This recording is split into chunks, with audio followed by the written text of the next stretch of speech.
Hi, this is Anita from 5 Minutes with Art. Today I want to talk a little bit about Michelangelo, and in particularly Michelangelo and his creation of Adam, the Adam which is on the Sistine Chapel ceiling.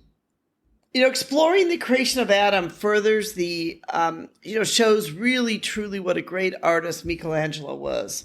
Michelangelo, he employed a technique then, which meant basically from below upwards. This was it gave the illusion of sort of depth, that when you look down, you stand down on the chapel floor and you look up, you'll see the interplay of light, shadows, and form.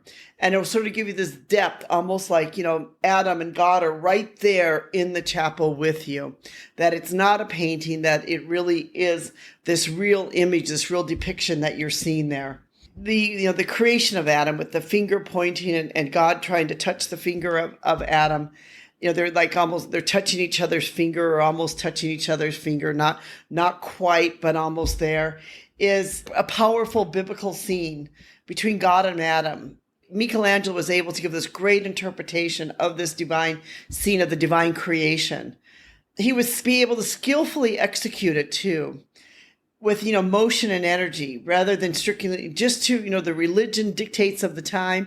He was really able to give this emotion and this energy to it that makes it such a powerful work of art today.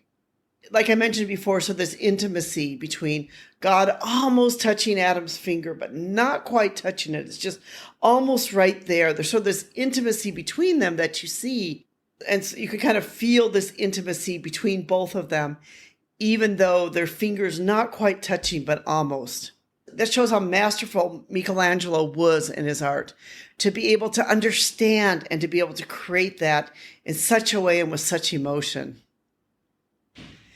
It kind of speaks a little bit of the divinity within humanity today.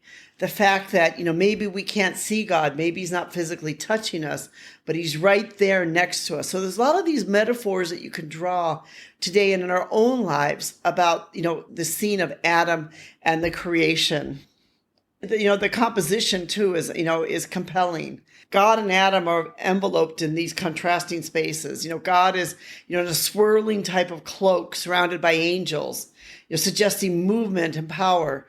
Whereas Adam, is sort of, he's on the earth and he's sort of this connection with the material world. So even though they're almost touching, but not quite touching with their fingers, you can kind of see the difference between heaven and earth in the depiction of this painting.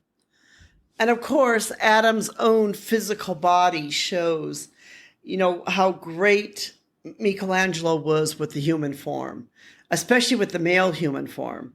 You could see, the muscles sort of bulging out on the arms and on the chest and the legs. And you can see, Adam is sort of this, fit individual, while at the same time being very, human in all the aspects, and being, on earth. And that God basically created this sort of like perfect human being, or this perfect human form. Also, his use of the color palette. We can't forget the color palette in all of this, that he uses light to draw the viewer to the scene. The vivid hues, accentuate the figures, setting them apart from the softer background and guiding them to the narrative's core. He really was a master at this and understood this and how to do this. And what's really interesting, did this all while painting it on the ceiling. It really shows what a true master Michelangelo was, and how he really understood not only the divinity, and was able to do such a masterpiece as this one, but that just what a great artist he was, that he really deserves to be known as one of the greatest artists who ever lived. We've written a blog on this if you'd like to do. It's quite a long blog. It's called Michelangelo's Creation of Adam. And you can go in and learn a lot more about the Sistine Chapel.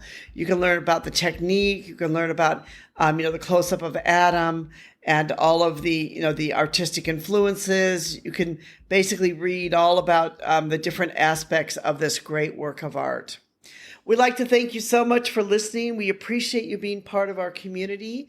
And if you have any questions, comments, we'd love to hear from you. Tell others about us. We'd love to have you subscribe and be part of us, and to just spend 5 minutes a week, every week, to learn something new about art, because we believe art helps make the world a better place.